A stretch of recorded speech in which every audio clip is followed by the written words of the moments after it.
guys, so I'm wearing the same thing as my Oculus review. Just reviewed it, but getting some pre-filmed videos up for you guys. So hopefully you don't mind. Today I'm going to be talking about Contracted, and this is on American Netflix. I don't know about other countries. Sometimes, you know, they're different. It's definitely on American Netflix. I believe it was just released on there, and this has been recommended to me by a lot of you, and I was happy with it. This will contain a lot of spoilers in this, just talking about different details about it. I don't know if it's really going to ruin the movie for you, but if you'd rather not watch it, then don't. The plot is that this girl has a one-night stand, and she's actually dating a woman at the time and cheats on her girlfriend and has sex with this guy who's a stranger to her. She ends up at this party and he roofies her and then has sex with her in his car, and she kind of remembers some of it. And then basically she starts getting symptoms and feeling sick and just not well. And she believes it's a sexually transmitted disease, and she goes into her doctor and they're like, well, we gotta do tests and stuff like that to figure out what it is. It's probably just a flu.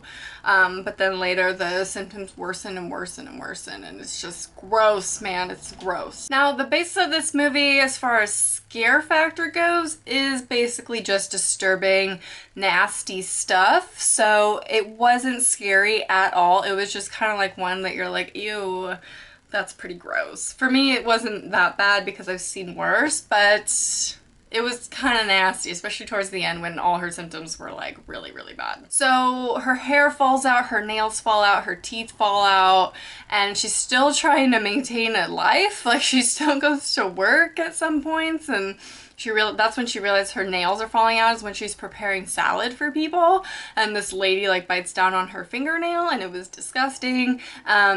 And then her eyes are like weird, like bloodshot, but like different. I don't know. And her mom believes that she's on drugs and all this stuff. So then towards the end, well, first of all, she keeps like bleeding out of her vagina like a lot. Not like a normal period. It's just like bleeding, bleeding, bleeding.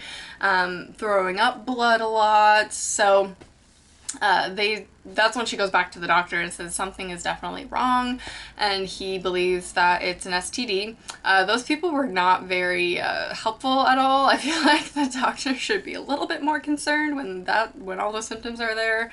So the twist of this movie is that, are you ready? It's not an STD. No, it's a zombie thing, because the first scene that we see is the guy that she ends up sleeping with having sex with a corpse, and I don't know exactly why.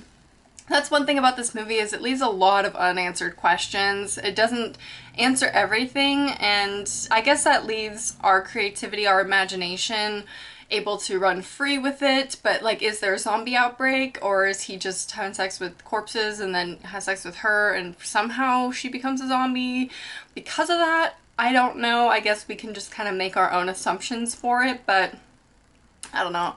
I wish that they would have kind of connected all the dots, spent less time on her symptoms, because that was basically the whole movie. Some of it was a little dragged out, but I wish that they had like completed the story and like answered why he had sex with the corpse, or that I can kind of understand because he's obviously like a necrophiliac, but why the zombie, like, was the lady who he had sex with a zombie and then he cremated her? I don't know. So I didn't really like that. It didn't answer all the questions, but generally it's a pretty entertaining movie. I thought it was interesting. I liked watching the progression of her symptoms mostly. It was basically curiosity that kept me watching, because I knew she was going to end up as a zombie given the first scene and the description and stuff like that, but I didn't know how.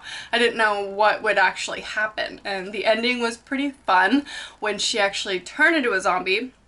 She was actually in the car driving when it happened, and she got in an accident, and when she woke up from the accident, she was a zombie, full-fledged, and went and ran after people, ended up killing her mom or eating her mom, and then there was an outbreak. I don't know. So it'd be interesting if they ever made a sequel, but I'm not sure what they would really go on.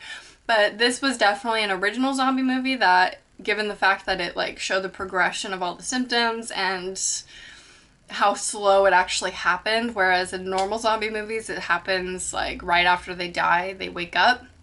But she didn't actually like die, I don't think, unless she died in the car accident. But she just basically just turned. And I thought that was pretty cool given that it was like over a span of time. So it was interesting. Definitely check it out on Netflix though if you have it. It's really, really entertaining.